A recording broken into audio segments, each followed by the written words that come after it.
دیکھیں آج کے بڑے بڑے لوگ ہیں، بچیوں کا ایک تو حق مہر انتہائی فضول، یہ 400 درہم جو ہیں لاکھوں روپیہ بنتا ہے آج کے زمانے میں، اور ہمارے ہاں بڑے بڑے گھرانوں کے جو بچیوں کے حق مہر ہوتے ہیں انتہائی تذلیل اور ذلت والے، جتنا حق مہر کم ہوگا اتنی تذلیل ہوگی بچی کی، جتنا حق مہر زیادہ ہوگا اتنی عزت و ناموس ہوگی۔ تو ان کا حق مہر جی وہ جو شرع کا کیا معنی، جو ایک غریب فقیر محتاج سب سے زیادہ معاشرے کا گھٹیا انسان ہے، اس کے پاس جو مالیت ہوتی ہے دینے کے لیے بس آپ اتنا ہی دیں،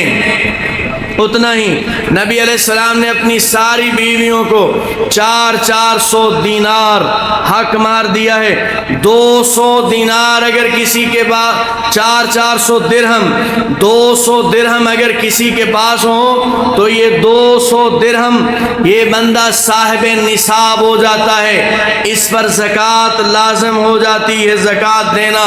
یہ 200 درہم 7.5 تولہ سونے کے برابر ہیں، 200 400 تو گویا 15 تولہ سونے کے برابر، 15 تولہ سونے کے برابر نبی علیہ السلام نے اپنی ازواج کو حق مہر دیا ہے۔ اور ایک بیوی نبی علیہ السلام کی جن کا حق مہر 400 درہم نہیں وہ 400 دینار ہے، لیکن وہ نبی علیہ السلام نے نہیں دیا تھا، وہ نجاشی بادشاہ نے ہی نکاح پڑھایا تھا حضرت ام حبیبہ کے ساتھ حبشے میں، اور حق مہر بھی اس نے دیا تھا۔ یہ 400 دینار یہ اس سے بھی کئی گنا زیادہ قیمت بنتی ہے، حق مہر بھی نبی علیہ السلام نے وصول کیا ہے۔ اور جو قرآن نے چیز لازم کی ہے، ہم ایسے لوگ ہیں اس کو برتن پکڑا رہے ہوتے ہیں پلاسٹک کے، اس کو کپڑے پکڑا رہے ہوتے ہیں، اس کو لوہے کی پیٹیاں اور چادریں پکڑا رہے ہوتے ہیں، لیکن وہ جو اللہ نے لازم کیا کہ یہ دو حق مہر،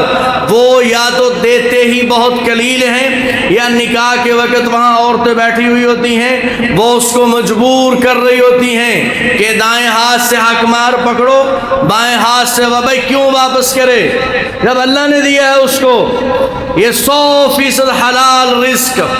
اللہ جل شانہ نے دیا ہے۔ مشورہ دینے والے اپنی جیب سے دے دیں، جو مشورہ دے رہا ہے وہ اپنے پاس سے ان کو 5,000 کی بجائے 5 لاکھ دے دے، کسی کو کیوں مجبور کیا جا رہا ہوتا ہے۔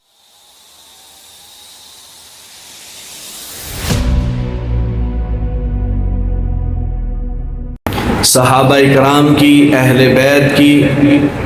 آل رسول کی قربانیوں کی ایک طویل و عریض داستانیں ہیں جس سے احادیث کی کتابیں اور ثقہ راویوں کی تاریخ کی کتابیں بھری ہوئی ہیں۔ اگرچہ ہر کسی نے اپنا حصہ ڈالا ہے، شریر لوگوں نے اور برے لوگوں نے برے الفاظ کے ساتھ حصہ ڈالا ہے، اچھے اور پاکیزہ لوگوں نے صحابہ، اہل بیت اور آل رسول کے متعلق پاکیزہ الفاظ کے ساتھ حصہ ڈالا ہے۔ ہر کسی کا حصہ اچھا اور برا موجود ہے۔ ظاہر بات ہے جنہوں نے صحابہ اکرام، اہل بیت، آل رسول کے متعلق پاکیزہ حصہ ڈالا ہے الفاظ کے ساتھ، اعتقاد اور ایمانیات کے ساتھ، اللہ جل شانہ نے ان لوگوں کو کامیاب و کامران فرما دیا ہے۔ اور جن لوگوں نے صحابہ کے خلاف یا اہل بیت کے خلاف یا ازواج رسول کے خلاف یا آل رسول کے خلاف برا حصہ ڈالا ہے، الفاظ کے ساتھ ہو، ایمانیات و اعتقادات کے ساتھ ہو، ظاہر بات ہے وہ لوگ دنیا میں بھی ناکام ہو گئے ہیں اور آخرت میں بھی ناکام ہو گئے ہیں۔ اسی حوالے سے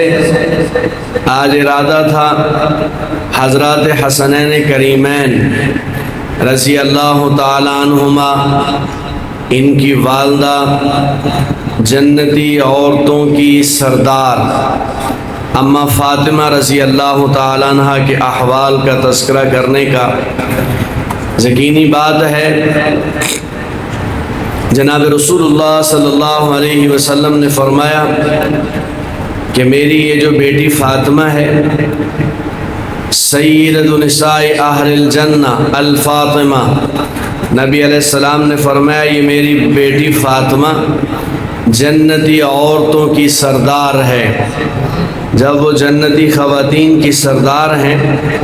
تو عورتوں کے لیے لازم ہوگا اپنی زندگی ان کی زندگی کے مطابق بنائیں، جیسے ان کی زندگی ہے کردار کے ساتھ، ان کی زندگی ہے اخلاق کے اعتبار سے، ان کی زندگی ہے عبادات کے اعتبار سے، ان کی زندگی ہے عبادت اور ریاضت کے حوالے سے، جیسی ان کی زندگی ہے ان کی زندگی عورتوں کے لیے اسوہ ہے، ایک نمونہ ہے۔ ظاہر بات ہے وہی خواتین کامیاب ہوں گی جو اپنی زندگی کے طریقہ کار کو ام فاطمہ رضی اللہ تعالیٰ عنہ کی زندگی کے ساتھ ملائیں گی۔ جناب رسول اللہ صلی اللہ علیہ وسلم کی یہ جو بیٹی ہے، نبی علیہ السلام کی 4 بیٹیاں ہیں، اور جو 4 بیٹیاں ہیں ان میں سب سے چھوٹی حضرت فاطمہ رضی اللہ تعالیٰ عنہ ہیں۔ جس سال قریش مکہ نے خانہ کعبہ کی تعمیر کی تھی، یہ اسی سال پیدا ہوئی ہیں، اور نبی علیہ السلام کی مکی زندگی نبی علیہ السلام کی مکی زندگی کے جو مشکل ترین حالات تھے، نبی علیہ السلام نے جو دعوت و تبلیغ کا کام شروع کیا، مشکل ترین حالات مکی زندگی کے، انہوں نے ان مشکل ترین حالات میں جناب رسول اللہ صلی اللہ علیہ وسلم سے اپنی زندگی کی تربیت حاصل کی ہے۔ جیسے نبی علیہ السلام نے اپنی بیٹی کی تربیت فرمائی ہے، ہر ایمان والے کے ذمہ ہے ویسے ہی اپنی بیٹیوں کی تربیت کرے، کیونکہ جب اچھی تربیت ہوگی تو یہ خاتون اجڑے ہوئے گھر کو جا کر جنت کے نقشے میں تبدیل کر دے گی، اور اگر اچھی تربیت نہیں ہوگی تو یہ آباد گھروں کو کھنڈر میں تبدیل کر دیتی ہیں۔ نبی علیہ السلام نے جس طریقے کے ساتھ اپنی بیٹی کی اور بیٹیوں کی تربیت فرمائی ہے، اور جس طریقے کے ساتھ اماں فاطمہ رضی اللہ تعالیٰ عنہ نے اپنے گھر کو چلایا ہے، یقیناً یہ مسلمانوں کے لیے مشعل راہ ہے۔ نبی علیہ السلام نے جو تربیت کی ہے وہ سختی کے ساتھ تربیت نہیں کی، نبی علیہ السلام نے تربیت تسلسل کے ساتھ کی ہے، نرمی، اخلاق اور تسلسل۔ ہمارے ہاں کی طرح تربیت نہیں ہوتی، ہمارے ہاں صرف 2-4 جملے ہوتے ہیں، تم کو کتنی بار اس کام سے روکا ہے، تم باز کیوں نہیں آ رہے، 2-4 جملے سخت بولے اور چلے گئے، کوئی تربیت نہیں ہوتی اس حوالے سے۔ نبی حضرت انس رضی اللہ تعالیٰ عنہ فرماتے ہیں میں نبی علیہ السلام کی خدمت میں 10 سال رہا، یہ چھوٹے سے بچے تھے تو ان کی والدہ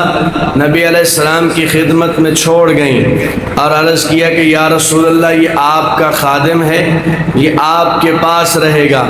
آپ نے بازار سے کوئی چیز منگوانی ہو، کوئی ضرورت ہو، یہ آپ کے پاس رہے گا، آپ کی خدمت کرے گا، آپ سے تربیت حاصل کرے گا۔ حضرت انس فرماتے ہیں ان 10 سالوں میں جناب رسول اللہ صلی اللہ علیہ وسلم نے مجھے ایک بار بھی نہیں ڈانٹا، ایک بار بھی نہیں ڈانٹا۔ ظاہر بات ہے یہی تربیت مؤثر ہوتی ہے۔ اور ایک بار فرماتے ہیں مجھے نبی علیہ السلام نے بازار میں کوئی سامان لینے کے لیے بھیجا، تو میں جب سامان لے کر واپس پلٹا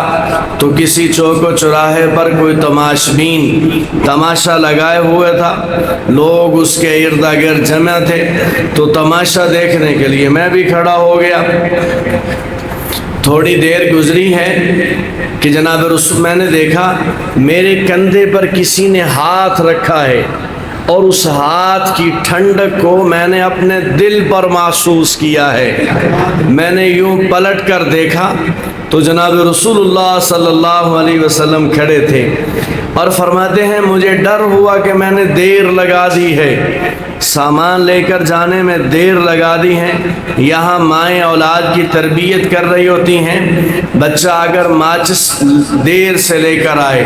تو ماں بد دعائیں دے رہی ہوتی ہے، ماں گالیاں دے رہی ہوتی ہے، ظاہر بات ہے کہ اس سے کوئی تربیت نہیں ہوگی، اولاد میں کوئی حوصلہ پیدا نہیں ہوگا۔ تو حضرت انس فرماتے مجھے ڈر لگا کہ نبی علیہ السلام کوئی سخت جملہ تو بولیں گے، اگر ماریں گے نہیں تو کوئی سخت جملہ تو بولیں گے، لیکن فرمایا جب میں نے گھوم کر دیکھا تو نبی علیہ السلام مجھے دیکھ کر مسکرا رہے تھے اور نبی علیہ السلام نے فرمایا انس تو نے بڑی دیر لگا دی ہے، چلو آؤ گھر چلتے ہیں۔ اس طریقے کے ساتھ نبی علیہ السلام نے تربیت فرمائی ہے، اپنی بیٹیوں کی تربیت بھی اسی طریقے کے ساتھ نبی علیہ السلام نے فرمائی، اور یہی وجہ ہے کہ مکہ مکرمہ کا وہ معاشرہ جہاں بیٹی کے پیدا ہونے پر اسے زندہ زمین میں دفن کر دیا جاتا تھا، جناب رسول اللہ صلی اللہ علیہ وسلم کو اللہ جل شانہ نے 4 بیٹیاں عطا فرمائیں، تو نبی علیہ السلام نے بڑے بہترین طریقے کے ساتھ ان کی تربیت فرمائی، اور چونکہ یہ سب سے چھوٹی تھیں تو جب نبی علیہ السلام اپنے گھر میں تشریف لے کر جاتے، بار دعوت و تبلیغ، پیغام، لوگوں کو سمجھانا، آخرت سنانا، اور لوگوں کے آگے سے جو ہے نامناسب رویے سارے برداشت کیے ہوتے، لیکن نبی علیہ السلام جب اپنے دروازے پر جاتے تو رک جاتے اور اونچی آواز سے نبی علیہ السلام فرمایا کرتے السلام علیکم اپنے گھر والوں کو۔ قرآن کریم نے سورہ نور میں حکم دیا ہے اپنے گھر میں بھی جاؤ تو اجازت لے کر جاؤ، اپنے گھر میں بھی جاؤ تو جانے سے پہلے ان کو سلام کرو۔ اپنے گھر میں داخل ہونے کا طریقہ بھی 18ویں پارے میں اللہ جل شانہ نے بیان فرمایا، سورۃ النساء میں بھی اس کا تذکرہ ہے۔ بہرحال نبی علیہ السلام دروازے پر تشریف لاتے تو نبی علیہ السلام وہاں رک جاتے اور نبی علیہ السلام فرماتے السلام علیکم، یہ آواز گھر تک پہنچتی، گھر تک، اور اماں خدیجہ رضی اللہ تعالیٰ عنہ یہ آواز سن کر مسکراتی، پھر حضرت فاطمہ کی طرف دیکھتی، وہ دوڑتی ہوئی دروازے کی جانب جاتی اور نبی علیہ السلام کے ساتھ لپٹ جاتی، اور پھر نبی علیہ السلام کی انگلی مبارک پکڑتی اور گھر میں لے کر آتی اور انہیں بٹھاتی اور نبی علیہ السلام کے چہرے مبارک سے پسینے کو صاف کرتی، پھر پانی۔ یہی وجہ ہے نبی علیہ السلام نے فرمایا الفاطمہ تو بضعۃ منی، فاطمہ میرے جگر کا ٹکڑا ہے۔ بڑی محبت نبی علیہ السلام کو۔ کئی بار اس طرح کے واقعات مکی زندگی میں، چونکہ میں نے انتہائی مختصر واقعات بیان کرنے ہیں، حضرت فاطمہ رضی اللہ تعالیٰ عنہ اس قدر نبی علیہ السلام کے ساتھ محبت کرتی ہیں، اور نبی علیہ السلام اپنی اس سب سے چھوٹی بیٹی کے ساتھ اس قدر محبت فرماتے ہیں کہ ایک بار نبی علیہ السلام نے کسی کے لیے بد دعا نہیں کی، کوئی خاص واقعات اس کے بارے میں نہیں ملتے جس قدر لوگوں نے مظالم اور تکلیفیں دی ہیں۔ نبی علیہ السلام ایک بار خانہ کعبہ میں نماز پڑھ رہے تھے۔ یہ وہ زمانہ تھا جب نبی علیہ السلام کے چچا ابو طالب یہ بھی فوت ہو گئے تھے، اور نبی علیہ السلام کی بیوی، غم گسار بیوی اماں خدیجہ رضی اللہ تعالیٰ عنہ، ان کی بھی وفات ہو گئی تھی، اور نبی علیہ السلام اس حوالے سے بھی کافی غمگین تھے، اور نبی علیہ السلام خانہ کعبہ میں نماز پڑھ رہے تھے، نفلی نماز پڑھ رہے تھے، اور سجدہ کیا ہوا تھا، طویل سجدہ، اور مشرکین مکہ وہاں اطراف میں جمع تھے۔ اور یہ نبی علیہ السلام ایسا جان بوجھ کر کیا کرتے تھے تاکہ ان کم بختوں کو پتہ چلے کہ یہ جو پیشانی ہے یہ جگہ جگہ جھکانے کے لیے رب نے نہیں بنائی، انسان ہی وہ ہے کہ اللہ آپ دیکھیں جانور کتنے ہیں، ہر کسی مخلوق کا چہرہ اللہ جل شانہ نے نیچے کی جانب بنایا ہوا ہے، گائے بھینس بکری اونٹ دیکھیں، لیکن انسان کا چہرہ اللہ جل شانہ نے اوپر کی جانب بنایا ہوا ہے، چہرہ اس کا اللہ جل شانہ نے بلند اور بالا بنایا ہے، اور رب العالمین نے اس لیے بنایا ہے کہ تیرا سر جو ہے وہ کھانے کے لیے نہیں جھکنا چاہیے، اور تیرا سر جگہ جگہ نہیں جھکنا چاہیے، یہ میں نے بنایا ہے، سب سے بلند و بالا بنایا ہے، ہاتھ نیچے ہیں، پاؤں نیچے ہیں، پیٹ نیچے ہے، کندھے نیچے ہیں، پورا جسم نیچے بنایا ہے، پیشانی کو رب العالمین نے اوپر بنایا، سر کو اوپر بنایا ہے، یہ پیغام دیا ہے کہ یہ سر جو میں نے سب سے بلند بنایا ہے یہ ہر جگہ نہیں جھکنا چاہیے، یہ میرے سامنے ہی جھکنا چاہیے، کسی پتھر کی مورت کے سامنے نہیں جھکنا چاہیے، چاند سورج ستارہ غیر اللہ میں کوئی چیز بھی اللہ کے علاوہ آ جائے وہاں نہیں جھکنا چاہیے۔ تو نبی علیہ السلام ان کے سامنے نماز اس لیے بھی پڑھا کرتے تھے کہ تمہاری پیشانیوں کے لائق، پیشانیوں کے جھکنے کے لائق یہ بت نہیں ہیں، وہ رب العالمین کی ذات ہے جس نے کائنات کے نظام کو بنایا اور چلایا ہے۔ تو نبی علیہ السلام وہاں نماز پڑھ رہے ہیں، اب مشرکین مکہ کو شرارت سوجی، ابو جہل کہنے لگا عقبہ ابن ابی محیط سے، کہنے لگا میں ابھی آ رہا تھا تو فلاں جگہ پر کسی نے اونٹ ذبح کیا تھا اور اس کی اجری جو ہے وہ وہاں پڑی ہوئی تھی، کو دو چار نوجوانوں کو بھیجو وہ اٹھا کر لائیں، چلو تماشا ہی صحیح، وہ وہاں سے لے کر آئے اور نبی علیہ السلام سجدے کی حالت میں ہیں، تو انہوں نے لا کر وہ اوجری نبی علیہ السلام کے کندھوں پر رکھ دی، جس کندھوں پر اس امت کی ہدایت کا بوجھ، جس کندھوں پر اس امت کی سفارش کا بوجھ ہے اس کندھوں پر لا کر انہوں نے وہ اوجری رکھ دی۔ اب وہ اس قدر بوجھل ہے کہ جناب رسول اللہ صلی اللہ علیہ وسلم سے وہ ہٹائی نہیں جا رہی، اٹھا نہیں جا رہا، اور عبداللہ ابن مسعود رضی اللہ تعالیٰ عنہ راوی ہیں، وہ فرماتے ہیں میں مسلمان تو ہو گیا تھا لیکن میں اس قدر غریب اور کمزور تھا کہ میں ان کو روک بھی نہیں سکتا تھا، میں یہ ہٹا بھی نہیں سکتا تھا کہ وہ میرے جان کے دشمن بن جائیں گے۔ تو یہ یہاں سے دوڑے،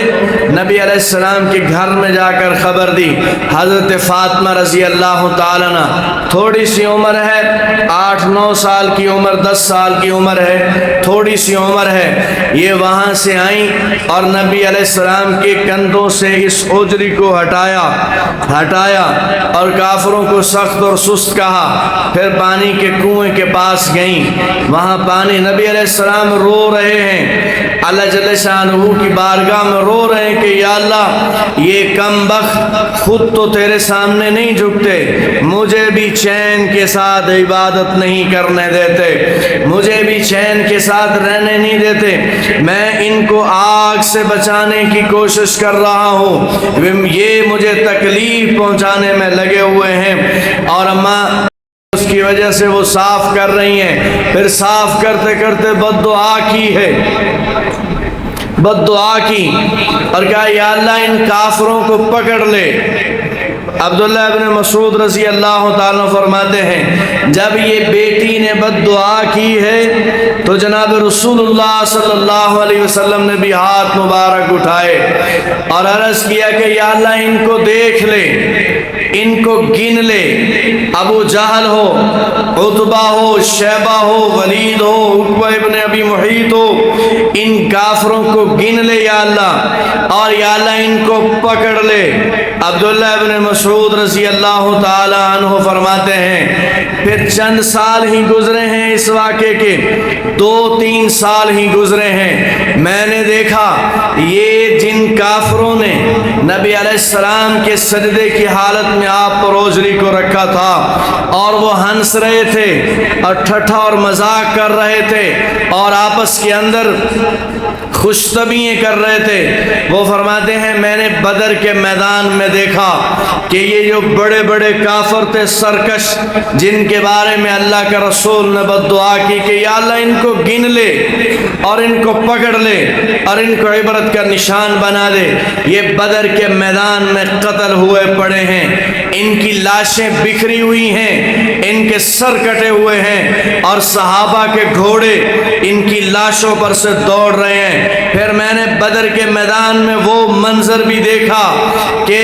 صحابہ کرام نے ان کی لاشوں کو پاؤں سے گھسیٹ کر بدر کے اس اندھیر کنویں میں ڈال دیا اور ہمیشہ کے لیے ان کا قصہ تمام ہو گیا۔ یہ جناب رسول اللہ صلی اللہ علیہ وسلم نے بد دعا اس وقت کی ہے جب بیٹی بد دعا کر رہی تھی اور بیٹی نے نبی علیہ السلام سے عرض کیا ابا جان یہ کون لوگ ہیں؟ ہم نے کبھی ان سے کھانے کا مطالبہ نہیں کیا، کبھی ہم نے ان سے پینے کا مطالبہ نہیں کیا، کبھی ہم نے ان سے ضروریات زندگی کا مطالبہ نہیں کیا، کبھی ہم نے ان کا برا نہیں چاہا۔ تو نبی علیہ السلام نے فرمایا میری بیٹی تو صبر کر، ان قریب وہ وقت آنے والا ہے کہ جب ہر زبان پر لا الہ الا اللہ محمد الرسول اللہ کے ترانے گونجے گے، وہ وقت آنے انہوں نے اگر یہ تہیا کیا ہوا ہے کہ یہ میری مخالفت سے باز نہیں آئیں گے تو میں نے بھی اپنے رب کے سامنے وعدہ کیا ہوا ہے کہ میں اپنے رب کی توحید کا ڈنڈکا ہر جگہ بجا کر رہوں گا۔ جناب رسول اللہ صلی اللہ علیہ وسلم جس وقت ہجرت فرماتے ہیں، بعد میں نبی علیہ السلام نے اپنی بیٹیوں کو بھی مدینہ منورہ میں بلایا، چند سال گزر گئے اور غزوہ احد بھی، غزوہ بدر بھی مکمل، غزوہ احد بھی ہو گیا ہے اور نبی علیہ السلام ارادہ رکھتے ہیں اپنی چوتھی بیٹی حضرت فاطمہ رضی اللہ تعالیٰ عنہ کی شادی کرنے کا، ارادہ رکھتے ہیں ان کا نکاح کرنے کا۔ تو نبی علیہ السلام نے فرمایا، یہ بات کی روایات ہیں، میں پہلے عرض کر رہا ہوں، نبی علیہ السلام نے فرمایا کہ جبریل علیہ السلام میرے پاس آئے اور انہوں نے مجھے کہا کہ اللہ جل شانہ فرما رہے ہیں اپنی اس بیٹی کا نکاح علی کے ساتھ کر دو۔ کتنے عظیم لوگ جن کی شادی اور نکاح کے پیغام بھی آسمانوں سے نازل ہوں۔ نبی علیہ السلام کی جو ازواج ہیں، جو بیوییں ہیں نبی علیہ السلام کی، ان کے ساتھ جو نکاح ہوئے ہیں اس کے احکامات بھی آسمانوں سے آئے ہیں اور نبی علیہ السلام نے اپنی بیٹیوں کے جو نکاح کیے ہیں اس کے احکامات بھی آسمانوں سے آئے ہیں، لیکن نبی علیہ السلام نے بتایا نہیں، حضرت علی رضی اللہ تعالیٰ کو بتایا نہیں اور نبی علیہ السلام حضرت فاطمہ رضی اللہ تعالیٰ کے نکاح کے متعلق گفتگو فرما رہے ہیں صحابہ سے۔ بڑے صحابہ بھی آئے لیکن حضرت ابو بکر صدیق رضی اللہ تعالیٰ عنہ نے، حضرت عمر رضی اللہ تعالیٰ عنہ نے اور چند صحابہ نے حضرت علی رضی اللہ تعالیٰ کو مشورہ دیا کہ نبی علیہ السلام اپنی بیٹی کا نکاح کرنا چاہتے ہیں، تم جا کر نبی علیہ السلام سے رشتہ مانگو، رشتہ مانگو۔ تو انہوں نے کہا میں غریب آدمی ہوں۔ اس وقت حضرت علی رضی اللہ تعالیٰ عنہ مدینہ منورہ میں کرائے کے مکان میں رہتے تھے، ان کے پاس اپنا مکان نہیں تھا اور کوئی ساز و سامان نہیں تھا اور ویسے یہ نبی علیہ السلام کی تربیت اور کفالت میں بھی تھے، تو کہتے میرے پاس تو کچھ بھی نہیں ہے اور نبی علیہ السلام، تو صحابہ نے کہا تم جاؤ تو صحیح، بات تو کرو۔ جب انہوں نے انہیں تیار کیا نبی علیہ السلام کی مجلس میں آ کر بیٹھ گئے۔ بڑا عجیب ہوتا ہے یہ منظر، نبی علیہ السلام کی خدمت میں آ کر بیٹھ گئے اور کوئی بات نہیں کر رہے۔ نبی علیہ السلام نے فرمایا علی کیسے آنا ہوا؟ خاموش۔ پھر نبی علیہ السلام نے فرمایا علی کیسے آنا ہوا؟ تو پھر خاموش۔ تیسری بار نبی علیہ السلام نے فرمایا علی بولو کس لیے آئے ہو؟ تو یہ گردن جھکائے ہوئے خاموشی کے ساتھ بیٹھے ہوئے ہیں۔ تو پھر خود ہی نبی علیہ السلام چونکہ آثار اور قرائن بتا دیتے ہیں، آپ کے پاس کوئی بندہ آنے والا ہو تو بسا اوقات اس کے آنے سے پہلے بھی پتہ چل جاتا ہے کہ یہ کس کام کے لیے آ رہا ہے۔ تو پھر خود ہی نبی علیہ السلام نے فرمایا علی فاطمہ سے نکاح کے لیے آئے ہو؟ تو مسکرائے اور عرض کیا کہ یا رسول اللہ اسی لیے آیا ہوں۔ تو نبی علیہ السلام نے فرمایا انشاءاللہ، پکی بات نہیں فرمائی، امت کو پیغام دیا ہے بہت ساری باتوں میں، فرمایا انشاءاللہ، اور نبی علیہ السلام وہاں سے اٹھ کر چلے گئے۔ جب یہ باہر نکلے تو صحابہ کرام نے پوچھا، عبد الرحمن ابن عوف رضی اللہ تعالیٰ نے پوچھا کہ علی سناؤ کیا بنا؟ کہا میں تمہیں پہلے کہہ رہا تھا کہ میرا اور ان کا جوڑ نہیں بن رہا، میرے پاس کچھ بھی نہیں ہے، میرے پاس وہ گھر تک نہیں ہے، دیکھا تم نے مجھے نبی علیہ السلام کی مجلس میں شرمندہ کروا دیا ہے۔ کہا نبی علیہ السلام نے فرمایا کیا ہے جواباً؟ تو ان کا نبی علیہ السلام نے تو فرمایا انشاءاللہ، اور نہ ہاں کی ہے نہ کی ہے۔ تو حضرت عبد الرحمن ابن عوف رضی اللہ عنہ فرمانے لگے کہ علی آپ کو معلوم نہیں نبی کا انشاءاللہ بھی پکی بات ہوتا ہے، تمہیں مبارک ہو، تمہارا رشتہ طے ہو گیا ہے۔ نبی علیہ السلام گھر میں تشریف لے کر گئے ہیں، گھر میں، اور نبی علیہ السلام نے اپنی بیٹی حضرت فاطمہ رضی اللہ تعالیٰ عنہ کو بلایا، قریب بٹھایا اور فرمایا بیٹی فاطمہ، میرے چچا کا بیٹا علی بن ابی طالب میرے پاس آیا تھا اور تمہارا رشتہ مانگ رہا تھا۔ تو اماں فاطمہ رضی اللہ تعالیٰ عنہ خاموش ہو گئیں، کوئی جواب نہیں دیا۔ اسی سے نبی علیہ السلام نے اپنی امت کو اصول دیا ہے، اگر عورت خاموش ہو جائے تو یہ اس کے حیا کی وجہ سے ہے، اس کی رضا کی علامت ہے۔ اگر عورت ہنس پڑے یہ اس کی رضا کی علامت ہے، اگر رو پڑے تو تب بھی یہ عورت اپنے ماں باپ سے جدائی کا دن دیکھ کر سسرال میں جانے کا منظر دیکھ رہی ہے، اس جدائی میں روئی ہے لیکن راضی ہے، اسی سے یہ اصول بنا۔ تو نبی علیہ السلام نے ان کی خاموشی پر فرمایا کہ اس کا خاموش ہو جانا اس کے رضا کی علامت ہے، حیا کی وجہ سے جواب نہیں دیا۔ پھر نبی علیہ السلام مسجد میں تشریف لائے، حضرت علی رضی اللہ تعالیٰ کو بلایا، یعنی یہ اس واقعے سے یہ جو امت کے لیے سبق مل رہا ہے وہ نبی علیہ السلام اللہ کے نبی، النبی اولا بالمؤمنین من انفسہم وازواجہ امہاتہم، قرآن کہہ رہا ہے ایمان والو تمہاری جانوں سے، تمہاری جانوں پر تم سے زیادہ حق میرے نبی کا ہے۔ کہ کوئی بندہ اپنی جان کا اتنا مالک نہیں ہے جتنا ایمان والے کی جان کا مالک اللہ کے رسول النبی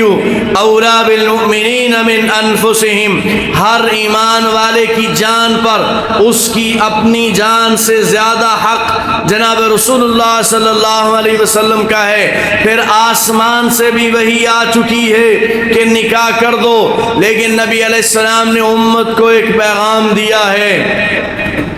امت کو ایک پیغام دیا ہے کہ بیٹیوں کے رشتے جو ہیں ان کی رضامندی کے بغیر نہیں کرنے، کسی بھی ایرے غیرے کے ساتھ ان کو باندھ نہیں دینا، بڑے اہتمام کے ساتھ، بڑے اہتمام کے ساتھ جہاں ان کی رضامندی ہو، ایسے نہ ہو کہ رشتہ کرنے کے لیے کوئی آئے صرف مال دیکھے لیکن رشتہ کرتے ہوئے اس کے اخلاق نہ دیکھے، رشتہ کرتے ہوئے مال دیکھے لیکن اس کا رویہ اور انداز نہ دیکھے، اس کی اٹھک بیٹھک نہ دیکھے، اس کے چال چلن کو نہ دیکھے، یہ ساری چیزیں بھی دیکھنی ہیں۔ اس کے ساتھ ساتھ جس کا نکاح کیا جا رہا ہے اس کا 100% راضی ہونا بھی ضروری ہے۔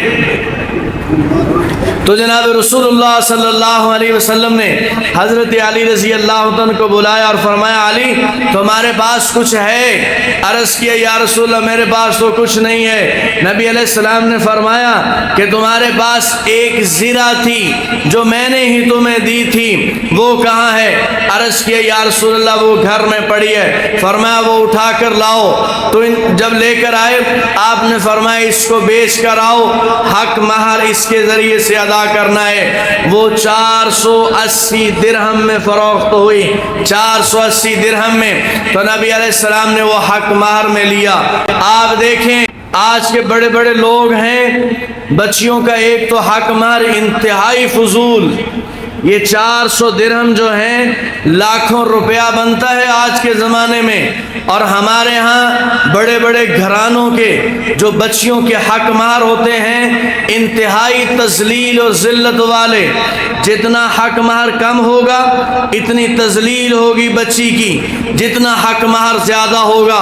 اتنی عزت و ناموس ہوگی۔ تو ان کا حق مہر جی وہ جو شری کا کیا معنی؟ جو ایک غریب فقیر محتاج سب سے زیادہ معاشرے کا گھٹیا انسان ہے، اس کے پاس جو مالیت ہوتی ہے دینے کے لیے بس آپ اتنا ہی دیں،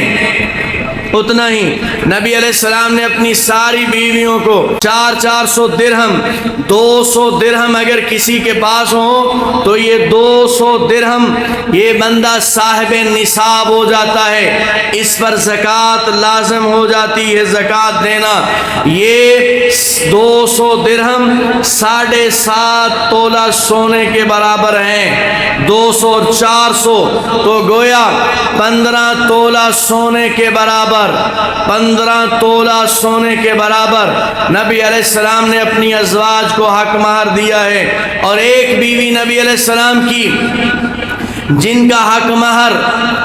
400 درہم نہیں وہ 400 دینار ہے، لیکن وہ نبی علیہ السلام نے نہیں دیا تھا، وہ نجاشی بادشاہ نے ہی نکاح پڑھایا تھا حضرت ام حبیبہ کے ساتھ حبشے میں، اور حق مہر بھی اس نے دیا تھا۔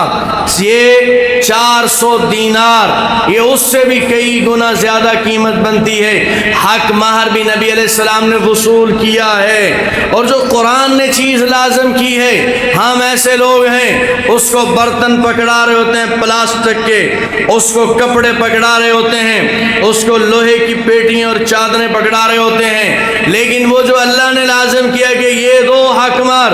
وہ یا تو دیتے ہی بہت قلیل ہیں یا نکاح کے وقت وہاں عورتیں بیٹھی ہوئی ہوتی ہیں، وہ اس کو مجبور کر رہی ہوتی ہیں کہ دائیں ہاتھ سے حق مہر پکڑو، بائیں ہاتھ سے بھائی کیوں واپس کرے جب اللہ نے دیا ہے اس کو۔ یہ 100% حلال رزق اللہ جل شانہ نے دیا ہے۔ مشورہ دینے والے اپنی جیب سے دے دیں، جو مشورہ دے رہا ہے وہ اپنے پاس سے ان کو 5,000 کی بجائے 5 لاکھ دے دے، کسی کو کیوں مجبور کیا جا رہا ہوتا ہے؟ تو نبی علیہ السلام نے خود وصول کیا ہے حق مہر اپنی بیٹی کا، اور نبی علیہ السلام مسجد میں تشریف لائے اور منبر پر نبی علیہ السلام کھڑے ہوئے اور سامنے بٹھایا حضرت علی رضی اللہ تعالیٰ عنہ کو، اور اردا گرد صحابہ کرام بیٹھے ہوئے ہیں، اور نبی علیہ السلام نے کھڑے ہو کر خطبہ ارشاد فرمایا اور احکامات شادی اور بیاہ کے نبی علیہ السلام نے بیان فرمائے۔ پھر نبی علیہ السلام نے نکاح فرمایا، اور اس کے بعد جب رخصتی کا وقت آیا تو اماں فاطمہ رضی اللہ تعالیٰ عنہ کو نبی علیہ السلام کی 2 بیوییں حضرت عائشہ رضی اللہ تعالیٰ عنہ اور حضرت ام سلمہ رضی اللہ تعالیٰ عنہ انہوں نے تیار کیا ہے، انہوں نے تیار کیا، اور ایک بیوی نے کہا فاطمہ ہم تم پر جان قربان کرتی ہیں، ہم بھی تمہارے ساتھ بڑی محبت کرتی ہیں، چونکہ اللہ کے رسول تم سے محبت کرتے ہیں، کاش آج آپ کی والدہ حضرت خدیجہ رضی اللہ تعالیٰ عنہ زندہ ہوتی، اپنی بیٹی کا یہ دن دیکھتی اور اس کو وداع کرتی۔ لیکن نبی علیہ السلام تشریف لائے اور آپ علیہ السلام نے اپنی بیٹی کو بٹھا کر وصیتیں کی ہیں۔ یہ ہر باپ کے لیے بڑا ضروری ہے۔ اکثر بیٹیوں کے گھر باپ اجاڑ رہے ہوتے ہیں، اکثر بیٹیوں کے گھر ماں اجاڑ رہی ہوتی ہے، الٹے مشورے دیے جا رہے ہوتے ہیں، بیٹیوں سے کہا جا رہا ہوتا ہے ان کی بات نہیں سننی، دب کر نہیں اس گھر میں رہنا، اگر کوئی تنگ کرے تو ہمیں بتانا، کوئی ظلم کرے تو ہمیں بتانا، کوئی زیادتی کرے تو ہمیں بتانا، ڈرنا نہیں ہے ان سے، ان کو دبا کے رکھنا ہے۔ یہ ماں باپ تربیت کرتے ہوئے اپنی ہی بیٹی کو اجڑنے کا درس دے کے روانہ کر رہے ہوتے ہیں، اور اللہ کے رسول آئے ہیں اپنی بیٹی کے پاس، روانہ کرنے سے پہلے بیٹی کو بٹھایا اور فرمایا میری بیٹی با فاطمہ دیکھ، میرا علی بڑا غریب ہے، بڑا غریب ہے، زندگی میں اس سے مطالبہ نہ کرنا۔ تو حضرت فاطمہ رضی اللہ تعالیٰ نے رونے لگی، تو نبی علیہ السلام نے فرمایا فاطمہ دیکھ، میں نے تیرا نکاح مال والے کے ساتھ نہیں کیا۔ نبی علیہ السلام نے اپنی امت کو بھی درس دیا ہے کہ 3 وجہ سے لوگ نکاح کرتے ہیں، حسن و جمال کی وجہ سے، یا لوگ کرتے ہیں حسب نسب کی وجہ سے، یا لوگ نکاح کرتے ہیں مال کی وجہ سے، اور نبی علیہ السلام نے فرمایا حسن و جمال کی وجہ سے نکاح نہ کرنا، چند سال 10 سال کا دورانیہ گزرے گا،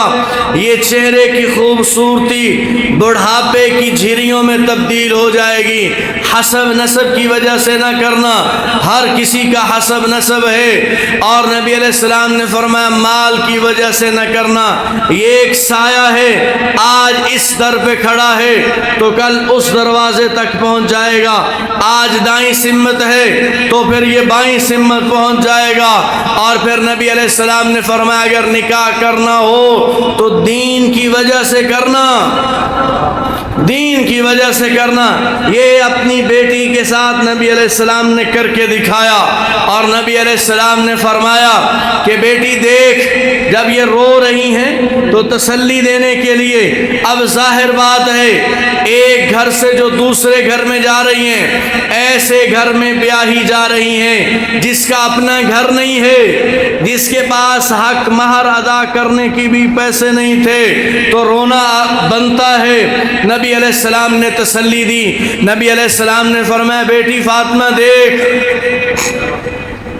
میں نے تیرا نکاح اس بندے سے کیا ہے جو اسلام لانے والوں میں پہلے لوگوں میں سے ہے، جو علم والوں میں سے ہے، جس کا علم بھی اعلیٰ ہے، جس کا اسلام بھی اعلیٰ ہے، جس کا اخلاق بھی اعلیٰ ہے۔ یہ تربیت کی ہے نبی علیہ السلام نے، فرمایا میرا علی بڑا غریب ہے، اس سے سوال نہ کرنا، اس سے مال کا تقاضا نہ کرنا، اس سے فرمائشیں نہ کرنا۔ اور نبی علیہ السلام نے روانہ کیا، اور پھر نبی علیہ السلام نے فرمایا پیغام بھیجا جب تک میں نہ آؤں تم نے آپس میں بات نہیں کرنی۔ تو وہ گھر بھی نبی علیہ السلام کی ازواج سجا کر آئی ہیں، نبی علیہ السلام کی ازواج نے ان کو بھی تیار کیا ہے، اور حضرت علی کے گھر کو بھی نبی علیہ السلام کی ازواج ہی سجا کر کے آئی ہیں، اور نبی یہ وہاں بیٹھے ہوئے ہیں آپس میں بات نہیں کر رہے۔ نبی علیہ السلام تشریف لے گئے، اور نبی علیہ السلام نے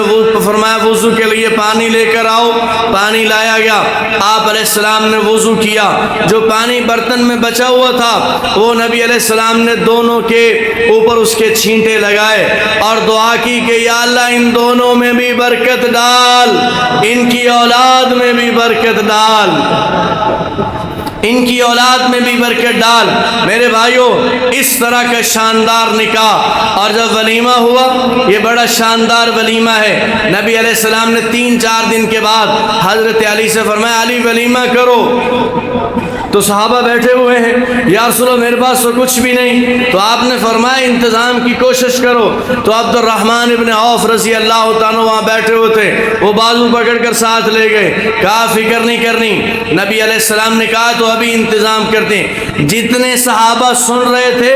ان سبھی کو بڑی خوشی ہوئی، جیسے ہمارے لوگوں کو کہیں کو شادی ہو رہی ہو تو تکلیف ہونا شروع ہو جاتی ہے اور رشتہ توڑوانے کے لیے چلے جا رہے ہیں، لیکن صحابہ صحابہ کو خوشی ہوئی ہے اس نکاح پر، ہر بندہ سامان لے کر آیا ہے حضرت علی کے پاس اور کہنے لگے علی آپ جو ہے ولیمے کی تیاری کرو۔ حضرت انس رضی اللہ تعالیٰ فرماتے ہیں اللہ کی قسم جیسا ولیمہ ہم نے حضرت علی کا کھایا ہے ویسا کسی کا نہیں کھایا، کسی کا نہیں کھایا۔ بہرحال میرے بھائیو، حضرت فاطمہ رضی اللہ تعالیٰ کا گھر تھوڑا سا فاصلے پر تھا۔ 2-3 دن کے بعد نبی علیہ السلام پھر ملنے کے لیے تشریف لے گئے۔ حضرت فاطمہ نے عرض کیا ابا جان میں روزانہ آپ کے دروازے پر استقبال کرتی تھی، لیکن میرا گھر بڑا دور ہے، میں آپ کے بغیر نہیں رہ سکتی۔ تو ایک صحابی تھے حضرت حارثہ بن نعمان رضی اللہ تعالیٰ عنہ، یہ مسجد نبی کے ساتھ جتنے چھوٹے چھوٹے حجرے بنے ہوئے تھے نبی علیہ السلام کی ازواج کے، یہ سارے حضرت حارثہ بن نعمان نے دیے تھے۔ نبی علیہ السلام شادی فرماتے تو حارثہ بن نعمان آ جاتے، یا رسول اللہ آپ اپنی بیوی کو اسی گھر میں رکھیں گے یا الگ؟ فرمایا الگ رکھوں گا۔ تو یا رسول اللہ میرا مکان ہے، آپ کو جو میں نے پہلے مکان دیا تھا اس کے ساتھ والا مکان بھی آپ رکھ لیجئے۔ تو نبی علیہ السلام وہ رکھ لیتے۔ وہ چھوٹے چھوٹے مکان انہوں نے نبی علیہ السلام کو ہر نکاح پر ہدیہ دیے ہوئے تھے۔ تو چند مکان اور بھی ان کے، یہ بڑے شاندار صحابی ہیں حارثہ بن نعمان، یہ زمین پر قرآن پڑھیں تو آسمان پر فرشتے سنیں۔ ایک مجلس میں ایک جگہ نبی علیہ السلام بیٹھے ہوئے ہیں، ایک بندے سے باتیں کر رہے تھے اور معلوم ہو رہا تھا کہ راز کی باتیں ہو رہی ہیں۔ حارثہ بن نعمان قریب سے گزرے تو انہوں نے کہا نبی علیہ السلام مصروف ہیں اور نبی علیہ السلام کا حکم بھی ہے جہاں 2 بندے بیٹھے ہوں تو آپ کو بیٹھنے کی اجازت نہیں ہے، ممکن ہے راز کی بات کر رہے ہوں، کوئی مشورہ کر رہے ہوں۔ تو انہوں نے دور سے سلام کیا، السلام علیکم، چلے گئے۔ اگلی ملاقات میں نبی علیہ السلام نے فرمایا کہ جب تم نے سلام کیا تھا تو میرے پاس بیٹھے کیوں نہیں؟ عرض کیا یا رسول اللہ آپ کسی سے باتیں کر رہے تھے تو میں نے مناسب نہیں سمجھا۔ فرمایا تم نے میرے ساتھ بیٹھ کے لیے آیا اور تیرا سلام میں نے بھی سنا ہے، جبریل نے بھی سنا ہے، میں نے بھی جواب دیا ہے، جبریل علیہ السلام نے بھی جواب۔ اتنی شان والے صحابی ہیں۔ تو حضرت فاطمہ نے عرض کیا ابا جان اگر آپ حارثہ بن نعمان سے کہیں تو ہمارے گھروں کے ساتھ ایک اور گھر خالی پڑا ہوا ہے، وہ اگر ہمیں دے دے تو ہم یہاں آ جائیں، آپ کی روزانہ ملاقات ہوتی رہے گی۔ تو نبی علیہ السلام نے فرمایا بیٹی اس نے مجھے اتنے مکان دیے ہیں، اتنے مکان دیے ہیں، اب مجھے مانگتے ہوئے شرم آتی ہے۔ اب یہ بات پھیل گئی، حارثہ بن نعمان کو خبر ہوئی کہ ایسے ایسے، وہ جس کام میں مصروف تھے اس کو ادھورا چھوڑا، دوڑتے ہوئے نبی علیہ السلام کی خدمت میں آئے۔ عرض کیا یا رسول اللہ میرے پاس 2 قسم کے مکانات ہیں، ایک مکانات وہ ہیں جو میں نے آپ کو دے دیے ہیں، ایک مکان وہ ہیں جو آج بھی میرے قبضے میں ہیں۔ اللہ کی قسم مجھے وہ مکان زیادہ پسند ہیں جس کو آپ نے قبول کر لیا ہے۔ آپ اشارہ تو کرتے، آپ اشارہ تو کرتے، میں اپنے سارے مکانات آپ پر قربان کر دیتا۔ یا رسول اللہ میرے مکانات میں سے جو آپ کو پسند ہے وہ آپ لے لیجئے۔ اور نبی علیہ السلام نے جب اس قدر شان بیان کی ہے تو پھر ایسا بھی نہیں ہوا کہ حضرت فاطمہ رضی اللہ تعالیٰ عنہ نے کو اپنی زندگی کو ایسی گزارنا شروع کی ہو کہ ان میں بغاوت آئی ہو یا سرکشی آئی ہو یا عوام کے ساتھ نفرت آئی ہو۔ ان کی سخاوت بڑھ گئی ہے، عبادت بڑھ گئی ہے، ریاست بڑھ گئی ہے۔ صرف ایک واقعہ 2 لفظوں میں عرض کرتا ہوں۔ ایک بار کھانا پکایا، کھانا بنایا اور ایک روٹی سبھی کو دی، ایک حضرت علی کو دی، ایک حضرت حسن کو دی، ایک حضرت حسین کو دی، ایک اپنی باندھی حضرت فضہ کو دی۔ ان سے کہا کھانا کھاؤ، یہ کھانا کھا چکے ہیں، اپنے حصے کی روٹی سنبھال کے رکھی، میں گھر کے کام نمٹا لوں۔ یہ ان خواتین کے لیے ہے جو خواتین کہتی ہیں کہ میرے ذمے گھر کا کام نہیں ہے، میرے ذمے ساس کی خدمت کہاں لکھی ہوئی ہے شریعت میں؟ انہیں معلوم ہونا چاہیے ان خواتین کو معلوم ہونا چاہیے کہ حضرت علی رضی اللہ تعالیٰ عنہ کی والدہ حضرت فاطمہ بنت اسد وہ بھی ان کے گھر میں رہتی ہیں، اور حضرت فاطمہ اپنی ساس کی اتنی خدمت کرتی ہیں کہ وہ اپنے منہ سے کہتی ہیں کہ بیٹی بس کیا کرو، اپنی بھی فکر کیا کرو۔ وہ خواتین جو کہتی ہیں ہمارے ذمہ نہیں ہے ساس کی خدمت کرنا، انہوں نے اپنا آئیڈیل ان کو بنایا ہے جن کی سردار جنتی عورتوں کی سردار فاطمہ نہیں ہے، جن کی سردار یہ ہے، ان کے لیے اسوہ بھی یہ ہے، طریقہ بھی یہ ہے۔ تو اپنے حصے کی روٹی سنبھال کے رکھی ہوئی ہے، باہر سوالی آیا ایک، اور سوالی نے ایک آواز لگائی، بڑا شاندار بڑا عجیب نعرہ لگایا۔ اس نے کہا اے رسول اللہ کی بیٹی، میں بھوکا ہوں مجھے کھانا کھلاؤ،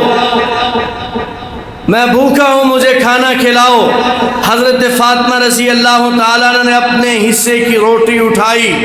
اور حضرت حسن کو پکڑائی، کہا بیٹا دے کر آؤ۔ تو حضرت حسن رونے لگے کہ اماں جان اگر ہمیں پتا ہوتا کہ ایسے ہونے والا ہے میں اپنے حصے کی روٹی نہ کھاتا، آپ کو دے دیتا، آپ اپنے آپ کیا کھائیں گی؟ آپ کے چہرے سے چند دنوں کی بھوک چھلک رہی ہے۔ تو حضرت فاطمہ نے فرمایا کہ آپ نے اس کی آواز نہیں سنی، اس نے آواز کیا لگائی ہے؟ اس نے آواز لگائی اے رسول اللہ کی بیٹی۔ رسول اللہ کے دروازے سے جب کوئی سوالی خالی نہیں جاتا تو اس کی بیٹی کے دروازے سے کوئی سوالی خالی نہیں جائے گا۔ یہ وہ خاتون ہے اگر مہمان آئے گھر میں اور گھر میں کھانے کو کچھ نہ ہو، اس کی چادر جائے بکنے کے لیے تو یہودی کلمہ پڑھ لے کہ میں نے آج تورات میں پڑھا تھا کہ ایک نبی آنے والا ہے جس کی امت ایسی سخی ہوگی پیٹ پر پتھر باندھے گی، لیکن مہمان اور سوالی ان کے دروازے سے کبھی خالی نہیں جائے گا۔ میں آج صبح پڑھتا ہوں تورات میں اور دوپہر کو میں دیکھتا ہوں کہ رسول اللہ کی بیٹی کی چادر بکنے کے لیے آئی ہے کہ مہمان کی مہمان نوازی کرنی ہے۔ میں اسی چادر کے آنے پر کلمہ پڑھ کر مسلمان ہوتا ہوں۔ اللہ جل شانہ ہم سب کو صحابہ کرام، اہل بیت، آل رسول، ازواج رسول کے نقش قدم پر چلنے کی توفیق عطا فرمائے۔ وآخر دعوانا ان الحمد للہ رب العالمین۔